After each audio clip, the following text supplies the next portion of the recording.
শিবির কিভাবে আজকের শিবির হয়ে উঠল, ইসলামী ছাত্র শিবির যে আসলে বাংলাদেশে উৎপন্ন হয়নি, বাংলাদেশে গঠিত হয়নি, সেটি বিষয়ে আসলে আলোকপাত করেছে। আমি যদি অনেক বছর আগে নাও যাই, মানে একদমই ৭১-এ নাও যাই, গতকাল তো আমি ওদের ঐতিহাসিকভাবে শিবির কিভাবে আজকের শিবির হয়ে উঠল, মানে আজকের এই তাদের এই রূপটি আমরা দেখছি, সেটির বিষয়ে আমি কথা বলেছি।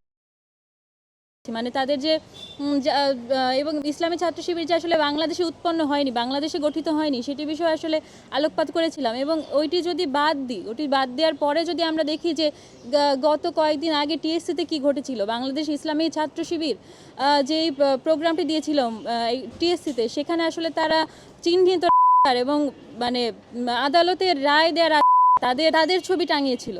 হ্যাঁ, তো এই জিনিসটি পুরোপুরি পরিষ্কার এবং এটা নিয়ে আমাদের মেইন স্ট্রিম মিডিয়াতেও আসলে রিপোর্ট হয়েছে। আমরা এটির বিরুদ্ধে প্রতিবাদ করেছি সবাই। ব্যক্তিগতভাবে এটির সঙ্গে আসলে নিজেকে জড়াতে চাইনি এবং আমি চেয়েছি আমার লয়ারের মাধ্যমে বা আদালতের মাধ্যমে বিষয়টি তাদের কাছে যাক।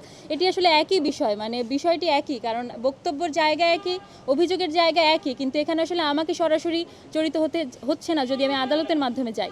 নিরাপত্তা ঝুঁকি করেছি কারণ আমার মানে যেটি আশা করেছি, মানে যে ধরনের আশঙ্কা করেছি সেটি তো সত্য হচ্ছে। সেটি আসলে আমি আমার সোশ্যাল মিডিয়াতে হোক, আমি আমার প্রতিদিনের চলাফেরাতে হোক, সেটি আমি লক্ষ্য করছি। মানে এই আশঙ্কাটি আমি করেছিলাম এবং এটি সেটিও একভাবে বলা যায়, কারণ আমরা দেখেছি যে জুলিয়াস সিজার তালুকদারকে নিয়েও আসলে এক ধরনের বিতর্ক তৈরি হয়েছে, যে তাকে আমি বলছি যে এখানে এক ধরনের একপাক্ষিকতা মানে দেখা যাচ্ছে, এক ধরনের বায়াসনেস আমরা বুঝতে পারছি, আশঙ্কা করছি।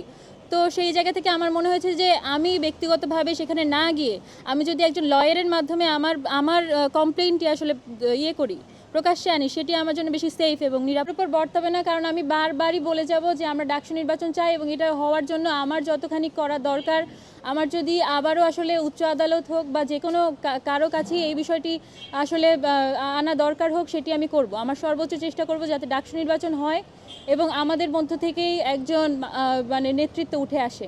আসলে দেখেন, এই বট অ্যাটাকটা কখন হয়, মানে কোন ধরনের নিউজে আপনারা দেখেন যে কাউকে নিয়ে ধরেন আপনারাই নিউজ করেছেন, সেই কোন ধরনের নিউজে আপনারা দেখেন যে একটা শ্রেণী, একটা গোষ্ঠী আসলে এই অ্যাটাকটি আসলে মানে বট বাহিনী এক ধরনের ইন্টারপ্রিটেশন করে। যখন একটা দৈনিক পত্রিকা একটা নিউজ করে, সেটিকে আপনি কি বলবেন? আপনার যাচাই বাছাই করতে হবে বা আমার কাছে আসতে হবে, আপনার বা নির্ভরযোগ্য সূত্র থেকে তথ্যটা নিতে হবে। বলবো আমরা আবারও চাইবো ডাকসু নির্বাচনটা যাতে হোক।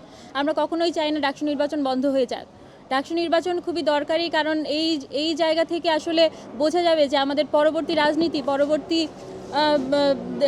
দেশীয় রাজনীতি এবং সব ক্ষেত্রে পরিস্থিতি আসলে কোন দিকে যাবে।